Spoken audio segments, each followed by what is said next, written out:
I was in Mehboob studio, Rafi साहब गा रहे थे और बस सम पीपल स्टैंडिंग, तो उन्होंने बोला कि आजकल कुछ नहीं रहा। मैंने कहा इनकी औकात क्या है इनके बारे में इवन बोलने की। That is the time that I decided. जब जिंदगी की आखिरी रिकॉर्डिंग होगी तो आप क्या चाहोगे, भगवान आपसे क्या गवाए? ओम जय गंगे माता।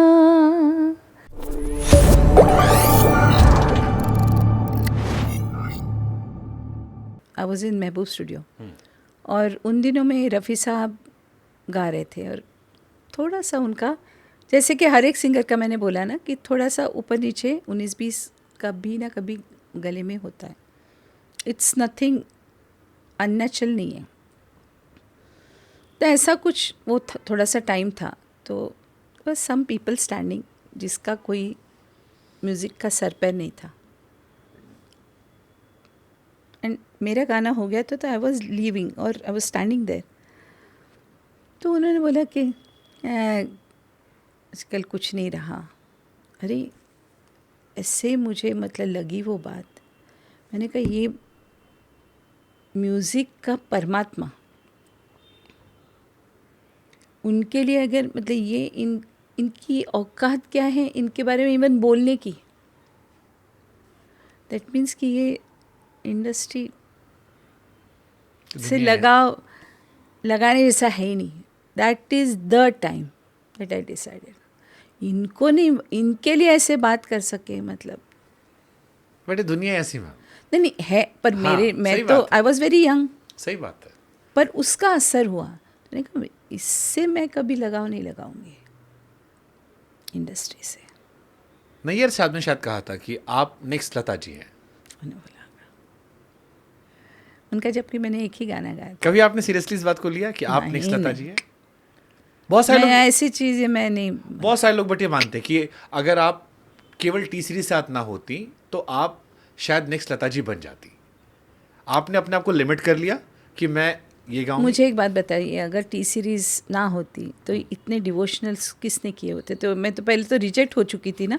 हाँ, कि नॉट फिट फॉर डिवोशनल्स। हाँ, फिर रोज गंगा आरती में आप क्यों बज रही होती? फिर और आज ही बज रही हैं, आज 100 साल बाद भी बजेंगी आप।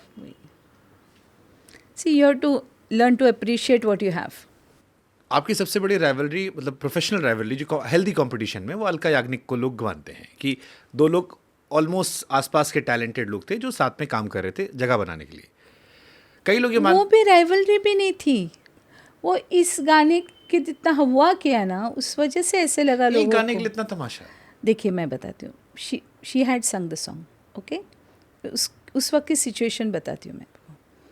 अलका ने वो गाना गाया था, 2 गाने रिकॉर्डेड थे। अब वो शी सेज कि वो रेडियो पे आए थे वगैरह, आई डोंट नो, वो मैंने नहीं सुने थे। लेकिन उस वक्त क्या था कि I was not singing outside मतलब खाली टी सीरीज में जो फिल्में बनती थी तो उसी में मैं गाती थी, ओके। तो इंद्र कुमार जी और अशोक जी वो आए थे गुलशन जी के पास कि गुलशन जी हमारी फिल्म हिट कर दो, प्रमोट कर दो। तो उन्होंने कहा कि गाने मैं कर सकता हूँ, लेकिन ये जो गाने हैं वो हमारे टी सीरीज़ के सिंगर के गाए हुए होंगे तो उसके ऊपर मैं इन्वेस्ट करूँगा, विच इज़ राइट। उन्होंने कहा कि if she is not singing outside तो मेरी जिम्मेदारी बनती है ना कि उनका गाया हुआ गाना मैं हिट करूँ। अगर दूसरे गाने लेके मैं उनको हिट करूँ और मेरी सिंगर बाहर नहीं गाए हैं, वो मेरे ज़मीर के अगेंस्ट है। तो अशोक जी ने और इन्होंने कहा, इंद्र जी ने कहा कि ठीक है फिर हम ये पोर्शन अनुराधा जी से मुझे नींद ना आए, मुझे चैन ना तो आए। वो गाना वैसे डब हुआ, जबकि मैंने गुलशन जी को बोला था कि डब, तो बोले नहीं। तो मैंने उनको बोला कि अगर आप गा रही हैं तो इसको मैं प्रमोट करूँगा। अब प्रमोट किया तो हिट भी हुआ। तो मुझे ये लगा कि considering how many song she has संग, मेरे से कहीं ज़्यादा, because she is singing for every. ये एक कॉमन परसेप्शन ये है कि अनुराधा पौडवाल जी ने ही अलका याग्निक जी के लिए रास्ता खोल दिया, क्योंकि अनुराधा जी ने गाना बंद कर दिया तो जितने कंपोजर थे उनके पास सबसे बड़ा ऑप्शन अलका याग्निक तो थी। वही and she became larger than life. तो मुझे कभी कभी लगता है कि मतलब वो गाना इतना इम्पोर्टेंट था कि तुम्हारे सारे गाने एक साइड में, एक गाना इतना इम्पोर्टेंट।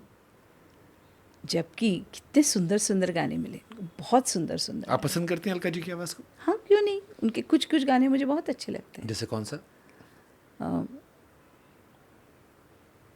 कोई था ना, राजा हिंदुस्तानी में अच्छे गाने। जीते थे जिसके लिए, जीता था, हाँ, जीते थे, एक ऐसी लड़की। हाँ, it's a nice song. Nadeem Shravan, and में हूँ मैं बस। नदीम श्रवण और टी सीरीज से कॉन्फ्लिक्ट में अक्सर ये माना आता है कि कुछ अनुराधा जी, अलका जी को लेकर भी कॉन्फ्लिक्ट था। What was the real conflict? नहीं, ऐसे कभी भी नहीं हुआ, ऐसे कभी भी नहीं हुआ। अलका जी का तो उस वक्त तो था ही नहीं। गुलशन जी के जाने के बाद आपने टी सीरीज से बाहर भी काम किया?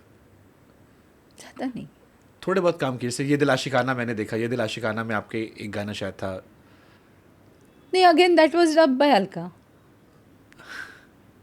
पर मैंने इन चीज़ों को इतना ध्यान दिया नहीं। मैंने किसी चीज़ को, क्या वो नुकसान हुआ आपको बाद में सेकेंड हाफ में 97 के बाद जब? I was happy with my devotionals. We should be happy. I mean again मैं आपकी लाइफ से एक चीज़ सीखी, कुछ भी मॉर्टल नहीं है, जो आज है वो कल जाएगा। अगर रफ़ी साहब पे लोग सवाल कर सकते हैं, बताओ मुझे, बताओ किसकी औकात है रफ़ी साहब पे सवाल कर लिया। और उसी सेम वे नादिया हसन आई थी, नाजिया हसन, और एक गाना उसका हिट हुआ था। वहाँ पे एक बहुत बड़ा मतलब बोर्ड था, कहाँ, चर्च के सामने, उसके ऊपर फिल्म फेयर का या स्क्रीन का पता नहीं किसी का एक था कि विल लता मंगेशकर्स थ्रोन बी मतलब डोलायमान होगा। हेलो, किसकी बात कर रहा हूँ? शी में भी है गुड सिंगर, पर एकदम उधर। दैट मीन्स इस वजह से मैं इन चीज़ों को मैं लेती ही नहीं। सक्सेस को आप गंभीरता से नहीं लेते। Any last message for the young singers, जो आजकल एआई का दौर आ गया है, हुक लाइन का दौर आ गया है, इंस्टाग्राम का दौर आ गया है, आज के दौर के सिंगर्स को आप 50 साल रेलेवेंट रहने के लिए कोई सलाह अगर देना चाहो, क्योंकि बहुत सारे लोग आपके फ़ैन होंगे, आपको देख के सीखा होगा। नहीं, देखिए, हमारे वक्त 50 साल तक, 100 साल तक रेलेवेंट रहने के लिए ना, हमें वैसे गाने मिले एंड हमें डिस्ट्रैक्शंस नहीं थे, ओके। और now it is more about presentation, what you sing is different, और आप ही का ग्रुप आपको उछालता है कि वाह वाह वाह, क्या बात है, क्या बात। वो क्या बात है, क्या बात हमने सुना ही नहीं कभी। हमारे ज़माने में हम गाते थे, कभी हमने जो वाह वाह वाह क्या बात है, क्या कमाल की, कभी नहीं, कभी नहीं। किसी कंपोजर ने आके आपसे नहीं कहा कि अनुराधा जी आपने क्या कमाल लगा दिया आज तो? ना, कभी नहीं, कभी नहीं, नेवर। इतने बड़े बड़े गाने, मतलब बहुत प्यार करते हैं आपने, हाँ। गाया है दिल है कि मानता नहीं, इन पे भी नहीं? आइए दीदी, गुलशन जी ने कभी तारीफ की आपकी?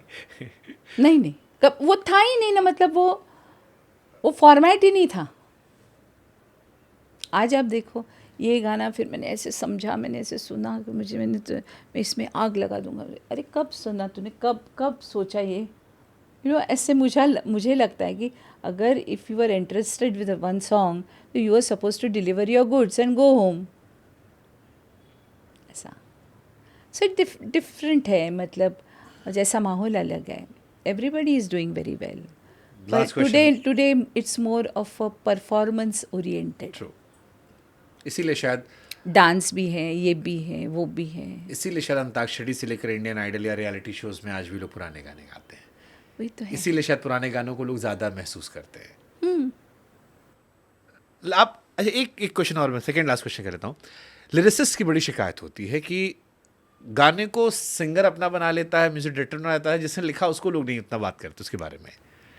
तो सिंगरों को बात करनी चाहिए। और सिंगर से स्पेशली शिकायत हो, जैसे समीर जी मुझसे बार बार कह रहे थे कि उन्होंने सबके लिए अच्छे गाने लिखे, शानुदा के लिए लिखे, उदित नारायण के लिए लिखे, अलका ने गाए, आपने गाए उन्हें गाने, बट ये सब लोग जब इंटरव्यूज करते हैं तो कभी कोई समीर जी के बारे में नहीं बात करता, तो कहते हैं लिरिसिस्ट को लोग भूल जाते हैं। ये नाइंसाफी आप मानते हैं? हाँ, ये नाइंसाफ़ी हमसे हुई है, लेकिन I will make it a point कि उनको ड्यू क्रेडिट देने। आपकी ज़िंदगी में, आपकी करियर में कौन कौन से अच्छे लिरिसिस्ट थे जिनको आप शुक्रिया करना चाहोगे? अनजान जी, इनके फादर फादर समीर अनजान जी, साहब। आनंद बख्शी जी, संतोष आनंद जी। मैंने आनंद बख्शी साहब की इतनी तारीफें सुनी सबसे, क्या लिखते थे वो, कमाल। कि जादूगर थे वो अपने आप में। आखिरी सवाल मैम, जब जिंदगी की आखिरी रिकॉर्डिंग होगी तो आप क्या चाहोगे, भगवान आपसे क्या गवाएं? उसी का नाम। मैंने आपके गले को परेशान नहीं किया, लेकिन मैं 2 लाइन तो आपसे सुनना चाहूंगा जाते जाते, कुछ भी आप, जो आपके दिल के बहुत करीब हो, आशीर्वाद के तौर पर मैं ले जाना चाहूंगा।